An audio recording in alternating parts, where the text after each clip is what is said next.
حضرت حذیفہ بن یمان کہتے ہیں جناب عمر فاروق کی خلافت کے آخری ایام تھے، کچھ دنوں کے بعد وہ شہید ہو گئے۔ فرماتے آدھی رات کا وقت تھا، میں گھر میں سویا تھا بڑا بے فکر، اچانک میرے دروازے پہ دستک ہوئی، میں گھبرا کے اٹھا، اتنی رات کو کون آیا؟ کہتے ہیں قربان جاؤں، دروازے پہ گیا تو امیر المومنین فاروق اعظم دروازے تھے۔ میں نے کہا عمر کوئی حکم تھا تو مجھے بلا لیتے۔ کہنے لگے میں نا امیر بن کے نہیں آیا، تیرا ویر بن کے آیا ہوں، امیر المومنین کی حیثیت سے سرکاری کام سے بلاتا تو وہاں بلاتا، مجھے ایک ذاتی کام پڑ گیا۔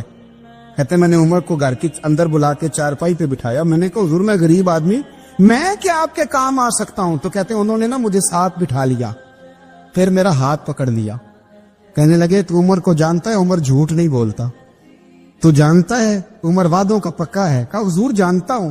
کہا میں اس وقت آیا ہوں جب دیکھ بھی کوئی نہیں رہا۔ حضرت حذیفہ بن یمان کہتے ہیں پریشان ہو گیا، حضور پہلیاں نہ بجھوائے، مہربانی کر بتایا کدھر آئے ہیں؟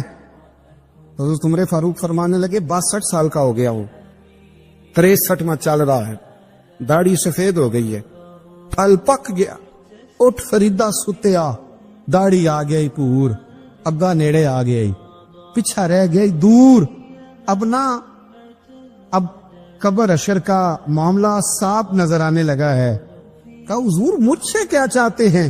حضرت عمر رو پڑے، کہنے لگے آج میں عشاء کے بعد نکلا ہوں تو نبی پاک کے صحابہ مجھے نیک کہہ رہے تھے، پھر میں نے بچوں کی ماں سے اور بچوں سے بھی پوچھا ہے، وہ بھی مجھ سے راضی ہیں، اور حذیفہ تیرے ساتھ نبی پاک راز کی باتیں کرتے تھے، سچ بتا کہیں عمر کا نام منافقوں میں شامل تو نہیں؟ سچ بتا ان منافقین میں تو شامل نہیں، کہیں اوپر سے تو نہیں سارا کچھ؟ حضرت حذیفہ بن یمان کہتا ہے میں باپ کے مرنے پہ اتنا نہیں رویا جتنا عمر کے سوال پہ رویا، میں قدموں میں بیٹھ گیا، میں نے کہا نہیں عمر یہ تو میں نے نہیں سنا، لیکن یہ میں نے نبی پاک سے ضرور سنا ہے کہ میرے بعد اگر کوئی نبی ہوتا تو عمر ابن خطاب ہوتا، یہ میں نے اپنے کانوں سے سنا ہے کہ عمر جس گلی سے گزرے شیطان رستہ بدل جاتا، یہ میں نے اپنے کانوں سے سنا ہے کہ 950 سال حضرت جبریل جناب عمر کی شان بیان کریں تو پھر بھی بیان نہیں ہوتی، یہ میں نے ضرور سنا۔ دوستو ساری زندگی حضرت عمر نے اگر دوسروں کا محاسبہ کیا تو اپنا اور اپنے بچوں کا بھی کڑا خیال رکھا، اپنی ذات پر بڑی توجہ دی۔ حضرت عمر فاروق رضی اللہ تعالیٰ عنہ خادم سے کہنے لگے بوڑھی سے پوچھو، تو پوچھا اماں السلام علیکم، وعلیکم السلام، اماں کیا بات ہے؟ تو اماں کہنے لگی جاؤ دوڑو، تمہیں کیوں بتاؤں، دیہات کی سیدھی سادی بی بی، جاؤ بھاگ جاؤ۔ کہا نہیں اماں مہربانی کرو اندر تو آنے دو۔ بڑی منت کے بعد اماں مانی۔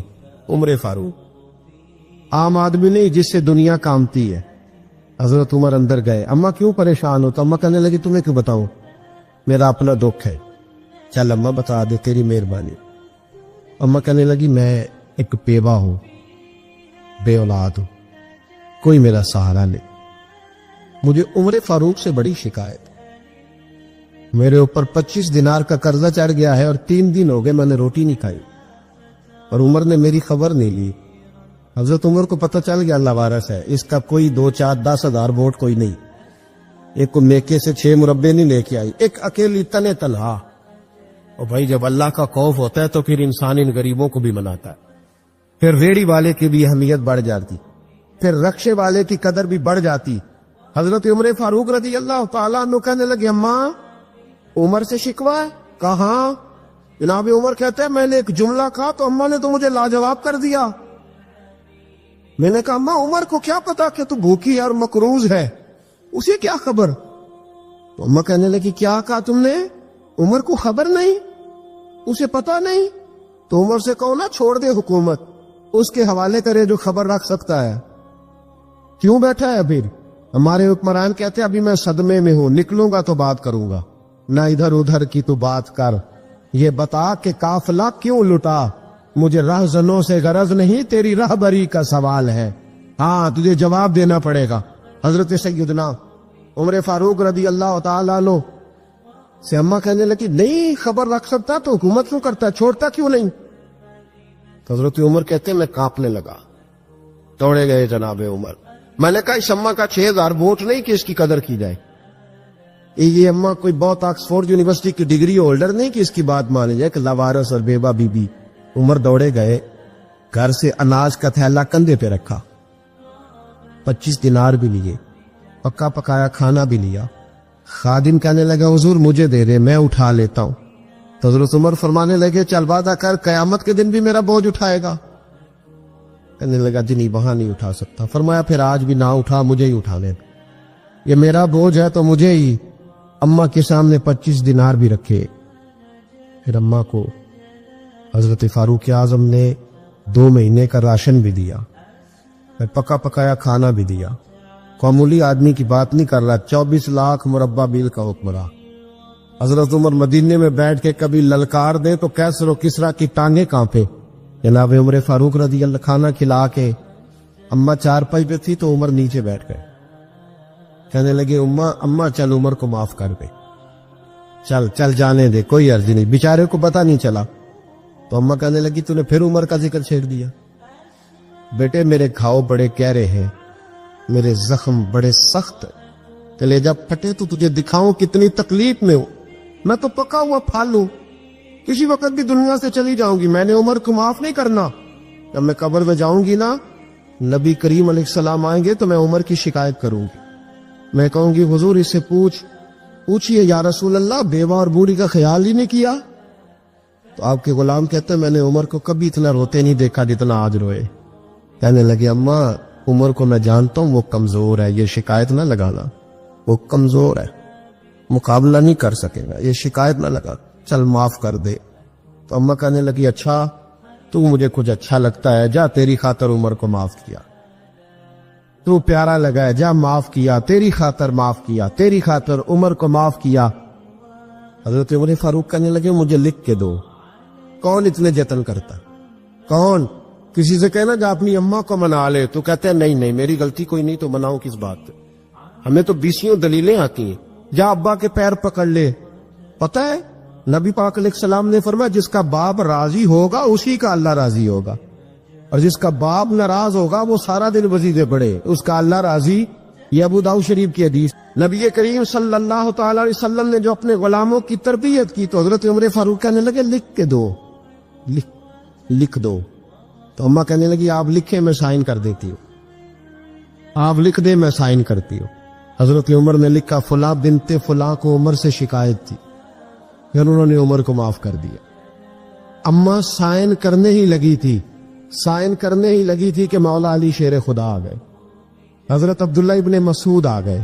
اوہو عمر یہاں بیٹھے ہوئے ہو, میں سارے مدینے میں تلاش کر رہا تھا, یہاں بیٹھے ہو, وہ کچھ لوگ ملنے آئے, نکلو. اماں نے سنا کہ یہ عمر تھے تو اماں اٹھ کے کھڑی ہو گئی. آئے ہائے عمر تھے, آپ عمر تھے. تو جناب عمر کہنے لگے اماں تو نے جو کہا ٹھیک کہا, لیکن اپنے وعدے پہ قائم رہ, یہ ذرا سائن کر دے. اماں نے سائن کیے. تو حضرت عمر فاروق فرمانے لگے علی آ گئے ہو تو بطور گواہ تم بھی دستخط کر دو, عبداللہ ابن مسعود تم بھی بطور گواہ جب سائن ہوئے تو جناب عمر نے رکا لپیٹا اور مولا علی شیر خدا سے فرمانے لگے علی یہ رکھ لو, مجھے لگتا ہے میں تم سے پہلے دنیا سے جاؤں گا, اور جب میں پردہ کر جاؤں نا تو یہ رکا میرے کفن میں رکھ دینا. اگر حضور علیہ السلام نے پوچھا نا میری امت کے ساتھ کیا سلوک کر کے آئے ہو, تو رکا نکال کے کہوں گا یا رسول اللہ ایک بوڑھی ناراض تھی, میں اسے بھی راضی کر کے آیا. حضور یہ میں راضی. بھائی جب تک ہم اللہ سے نہیں ڈرتے معاشرہ اصلاح پذیر نہیں ہو سکتا. حضرت عمر فاروق رضی اللہ تعالیٰ عنہ نا باہر والوں کا بھی بڑا سخت حساب کرتے تھے. بڑا ایک گورنر صاحب نے لباس بڑا شاندار پہننا شروع کر دیا تھا, تو حضرت عمر نے اتروا کے نا تو انہیں ٹاٹ کا لباس پہنا کے تو اونٹ چرانے کی ڈیوٹی دے دی. اتنا سخت احتساب کرتے. کسائی کی دکان پر بھی 1-2 گھنٹے کھڑے ہوتے تھے. جو آدمی مسلسل 2 دن گوشت خریدتا تھا نا, فرماتے تھے اس کا ٹیکس بڑھا دو, لوگوں کو دال نہیں مل رہی اور یہ روز گوشت کھاتا ہے. حضرت فاروق اعظم اس کو جزیہ کہا جاتا تھا, کچھ اور معاملات ہوتے تھے بڑھا دیتے. مسلسل جو 2 دن آدمی گوشت کھاتا تھا فرماتے تھے مدینے میں غربت ہے, اگر یہ والا نظام تم کرو گے تو غریب لوگ کس کی طرف دیکھیں. لیکن اس سے زیادہ بڑھ کر جو ان کی زندگی کا معیار اور سٹیٹس تھا وہ یہ تھا کہ اپنے گھر کا خاص خیال رکھتے, خاص توجہ کرتے. ملک شام سے اور ایران سے کچھ لوگ آپ کی خدمت میں آئے تو وہاں سے کچھ کنیزیں بھی آئیں، ان کے بادشاہ پیغام لے کے. شاہ ایران کی کنیز کو ملکہ نے کہا کہ نا حضرت عمر کی زوجہ کو دیکھ کے آنا ذرا کس طرح کی ہے. ہمارے ملک میں کیا کہتے ہیں؟ خاتون اول. جی خاتون، باقی سارے دو میں خاتون اول. ذرا خاتون اول کو دیکھ کے آنا. تو وہ جب آئی نا گھر میں ملنے تو کہا کہ مجھے میری ملکہ نے کہا تھا کہ عمر کی زوجہ سے، اہلیہ سے ملاقات کر کے آنا. تو حضرت عمر کی اہلیہ نے نا ایک جوڑا کپڑوں کا دے دیا ملکہ کے لیے اور ایک خوشبو کی شیشی دے دی. اب جب وہ تحفے وہاں گئے تو اس ملکہ نے نا کچھ سونے کا سامان بھیجا، کچھ زیورات بھیجے، کچھ تحائف بھیجے. جب حضرت عمر کے گھر آئے نا وہ خادم لے کے آیا، اس نے کہا جی آپ کی اہلیہ نے تحفے بھیجے تھے. تو جواب میں شاہ ایران کی بیوی نے، یہاں جس ملک کا وہ سفیر تھا، انہوں نے بھی یہ بھیجے. تو حضرت عمر فاروق نا وہ تحفے لے کے گھر گئے تو جا کے کہنے لگے اپنی اہلیہ سے، یہ تو کب سے تحفے تحائف بھیجنے لگ گئی ہے؟ یہ کب سے نظام شروع ہو گیا؟ تو کہ حضور تحفہ دینا لینا تو ٹھیک ہے، سنت ہے، محبت بڑھتی ہے، تو یہ کوئی قباحت نہیں، اور میں نے اپنی ذات کی استعمال کے لیے جو چیزیں رکھی تھی وہ میں نے دی ہیں. حضرت عمر فاروق رضی اللہ تعالیٰ عنہ فرمانے لگے ہم نے کسی ملک کے ساتھ اور اس کے بادشاہ کے ساتھ ذاتی تعلق نہیں بنانا. تعلق جو بھی بنے گا رسول اللہ کے دین کی برکت سے بنے گا. ذاتی رشتے نہیں ہم نے قائم کرنے. ذاتی آپ کے ملک کی جو ایئر لائن جس کا ہر سال خسارے کا ڈنڈورا پیٹا جاتا ہے نا، وہ ہمارے بادشاہ صاحب اور صدر صاحب اگر غیر ملکیوں کو گھوڑا کبھی بھیجنا ہو نا، گھوڑا، تو پورا ایک جہاز گھوڑا لے کے تحفے میں جاتا ہے. پورا جہاز غریب قوم کا یہ سرمایہ، اور قوم بڑی بادشاہ ہے، لائنوں میں لا کے ووٹ دیتی ہے. دو کام ہمیشہ لائن میں لا کے کرنے، ایک بل لائن میں لا کے جمع کرانا ہے اور ایک ووٹ لائن میں لا کے، تاکہ پھر پورے 5 سال لائن میں ہی لگے رہیں. مرضی سے آپ ووٹ دینا، پر جو بات درست ہے اس کو سنو. حضرت عمر فاروق رضی اللہ تعالیٰ عنہ نے اپنی اہلیہ سے پوچھا کتنے کا تھا وہ تیرا جوڑا اور خوشبو کی شیشی؟ انہوں نے کہا 3 دینار کی. فرمایا یہ 3 دینار تیرے اور باقی جو تحفے آئے ہیں وہ تو خود کہہ، چونکہ اس نے تیرے نام بھیجے ہیں. تو کہہ کہ میں مال غنیمت میں دیتی ہے، تو کہہ میں مسلمانوں کو کہہ. تو زوجہ ہنس پڑی، کہنے لگی میں نام بھی کہوں تو مجھے کہنا تو پڑے گا ہی، کہنا تو میں نے ہے ہی، جو کہ سامنے عمر فاروق ہیں، لہذا فرمایا کہہ دیتی ہوں میں نے دیا خزانے کو. حضرت بلال رضی اللہ تعالیٰ عنہ، حضرت بلال آئے جناب عمر سے ملنے. کیسے وہ کس طرح بھی آئے تو عمر خاطر میں نہ لائے، پر بلال حبشی دروازے پہ داخل ہوئے تو فاروق اعظم نے کرسی چھوڑ دی، ہاتھ باندھ کے کونے میں کھڑے ہو گئے. کالا رنگ ہے، نام بھی لکھنا نہیں جانتے، زمانے میں تعارف کوئی نہیں. حضرت عمر نے ہاتھ باندھا ہے. لوگ کہنے لگے عمر تو کیسے ہو، کس طرح سے نہیں ڈرتا، یہ کون آ رہا ہے جس کے لیے تیرا اتنا استقبال ہے؟ حضرت عمر کہنے لگے چپ کر جاؤ، اس کی بات نہ کرنا، اسے آنے دو، اسے آنے دو، اس کی بات نہ چھیڑنا. حضرت سیدنا بلال آئے، کہنے لگے امیر المومنین کیا کر رہے ہو؟ فرمایا نہیں چپ کر یار. بازو پکڑا، اپنی کرسی پہ بٹھایا. حضرت بلال کہنے لگے حضور میں غلام ہوں، مجھے تو طریقے بھی نہیں آتے ان کرسیوں پہ بیٹھنے کے، میں تو غریب ماں کا بیٹا، غلام باپ کی اولاد، سلیقہ، یہ آپ کیا کر رہے ہیں؟ تو حضرت عمر کہنے لگے بلال تھا تو غلام ہی، پر جب سے مصطفیٰ کا غلام بنا ہے تو ہمارا امام بن گیا ہے، اب تو امام ہے رسول اللہ کی امت کا. فرمایا وہ مجھے دن یاد ہے جب مکہ فتح ہوا تھا، بت ٹوٹ گئے تھے، بڑے بڑے سردار تھے، اور میرے نبی نے فرمایا بلال سے کہو کعبے کی چھت پہ چڑھ کے اذان دے. تو لوگوں نے کہا حضور یہ سارے جل گئے ہیں، کسی اور کی ڈیوٹی لگا دے. حضور نے فرمایا چپ کرو. بدر میں مار کھا کے اذان پڑے تو بلال، احد میں پتھر برسے اذان پڑے تو بلال، تپتے صحراؤں میں پڑے تو بلال، ہر جگہ مار کھائے تو بلال. اور آج اگر اللہ نے عزت دی ہے تو میں لوگوں کو دیکھ کے بلال کو عزت نہ دوں؟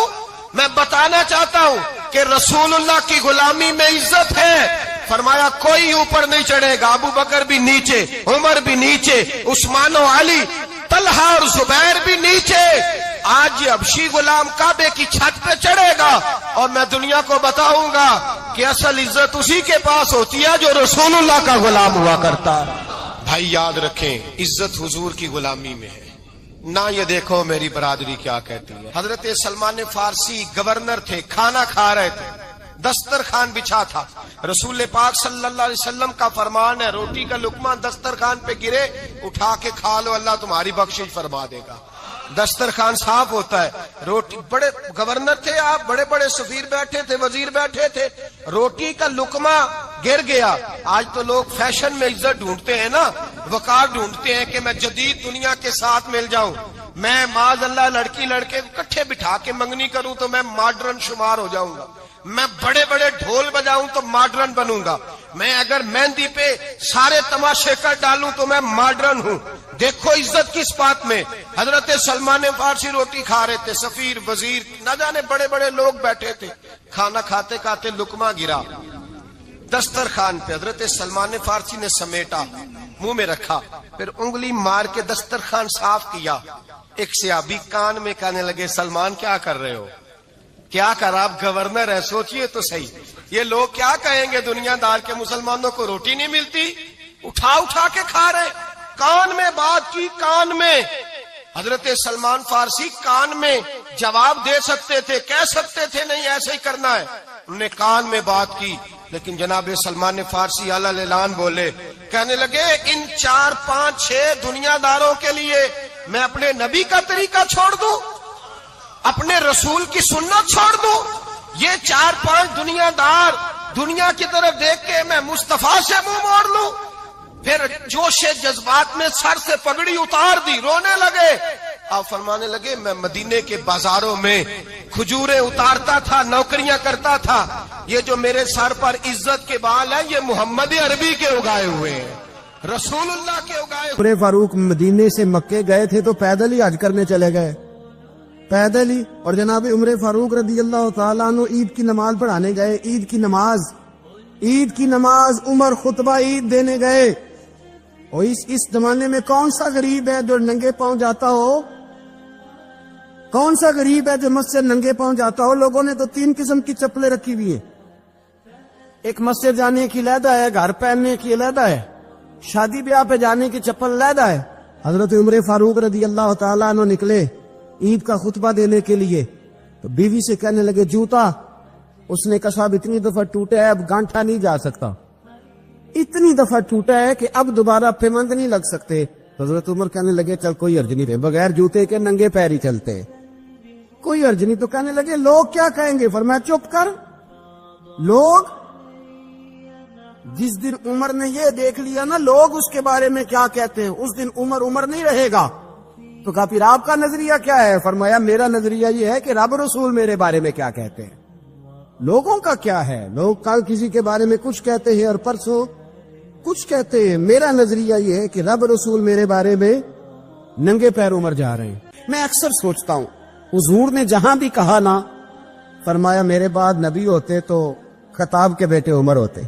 حضور نے فرمایا عمر جس رستے سے جاتا ہے شیطان وہ رستہ بدل جاتا ہے. نبی پاک صلی اللہ علیہ وسلم نے فرمایا میرا عمر وہ ہے کہ اس کی زبان پر حق جاری ہے. حضور علیہ السلام نے فرمایا 950 سال حضرت جبریل میرے عمر کی شان بیان کریں تو ان کی عظمت ختم نہیں ہوتی. 950 سال جبریل عظمت بیان کرے تو ختم نہیں ہوتی. یہ بات ہے حضرت عمر کی. اور فرمایا عمر ابو بکر کی نیکیوں میں سے ایک نیکی ہے, یہ شان ہے اب عمر فاروق رضی اللہ تعالیٰ عنہ کی. حضور نے فرمایا میرے بعد نبی ہوتے تو عمر ہوتے, جس گلی سے عمر آئے شیطان رستہ بدل جائے. میرے عمر فاروق کی شان 950 سال بیان ہو تو ختم نہ ہو. عمر کی زبان پر اللہ حق بیان کرتا ہے, جو عمر کہتا ہے وہی رب کر دیتا ہے. حضور ساری زندگی فضیلتیں بیان کرتے رہے, عمر جواب میں کیا کہتے ہیں, کوئی بتائے نا کہ یہ والی حدیثیں کبھی عمر نے بھی روایت کی ہو کہ حضور نے میرے بارے میں یہ کہا ہے. یہ روایتیں وہ روایت نہیں کرتے. ان سے جب لوگ کہتے عمر تیری بڑی بات ہے تو عمر رو پڑتے, کہتے میں تو اونٹ چرانے والے باپ کا بیٹا ہوں, میں تو اونٹ چرانے والے باپ کا بیٹا, اونٹ چرا. اس سے آگے عمر گئے ہی نہیں ساری زندگی, اس سے آگے لفظ ہی نہیں ادا کی. اور میں تو بھائی اونٹ چرانے والا, میرا باپ تو اونٹ چرایا کرتا تھا, 10 اونٹ تھے, میری ڈیوٹی ہوتی تھی, سنبھالے نہیں جاتے تھے, ابا ڈنڈوں سے مارتا تھا. ساری زندگی عمر حج کرنے گئے، ایک خشک تنا کھجور کا عمر فاروق رضی اللہ تعالیٰ عنہ نے اس کو اپنے کلاوے میں لیا، رونے لگے۔ لوگوں نے کہا عمر کیا ہوا؟ فرمانے لگے یہاں میں اونٹ چرایا کرتا تھا، یہاں میں اونٹ چراتا تھا، 10 اونٹ سنبھالے نہیں جاتے تھے، دیکھو رسول اللہ کی شان، آج ساری امت چلانے کا طریقہ عطا فرما دیا ہے۔ ساری نظریے سے پیار، یار پیسہ کس کو برا لگتا ہے؟ آپ جس آدمی کی 50 کروڑ کی پراپرٹی ہے اس کو پوچھیں سب سے غریب، آپ کو وہی نظر آئے گا، وہ کہے گا میں ٹائٹ ہوں، حالات بڑے۔ میں کئی بار پوچھے انہوں نے، میں کہتا ترجمہ بھی 10 کروڑ کی، ہمیں تو سمجھ نہیں آتی، اور ٹائٹ حالات کون سے ہوتے ہیں جی؟ جس آدمی کا کروڑوں میں کاروبار ہے نا، اس کو آپ چھیڑے وہ رونے لگ جائے گا، رونے۔ تو کئی میں نے ایسے دیکھے کرائے کا مکان ہے، ان سے پوچھے صاحب کیا حال ہے، تو کہتے ہیں جتنی اللہ نے شان والی زندگی ہمیں عطا کی ہے کسی کو نہیں دی۔ اس کا مطلب ہے خوشی بھی یہی ہے اور غم بھی یہی ہے، اندر سے خوشی ہے، اندر سے ہی۔ تو نے اگر راضی رہنا ہے تو ادھر سے رہنا ہے، ناراض رہنا ہے تو بس اپنے آپ کو خوش رکھے گا تو ہو جائے گا۔ گھر پہ اور سب سے بڑھ کر اپنی ذات پہ توجہ کی۔ حضرت ابو مالک رضی اللہ تعالیٰ عنہ کہتے ہیں میں عمر کے پیچھے پیچھے ایک باغ میں گیا، اکثر اس باغ میں جایا کرتے تھے، اور عمر جا کے نا تو درخت کے نیچے بیٹھ گئے اور فرمانے لگے او امیر المومنین، اللہ سے ڈر جاؤ، ورنہ جس رب نے حکومت دی ہے وہ عذاب بھی بڑا دے گا، ڈر جا رب سے۔ کبھی ساری زندگی حضرت عمر نے اپنا کوئی تعارف نہیں کرایا، کبھی نہیں۔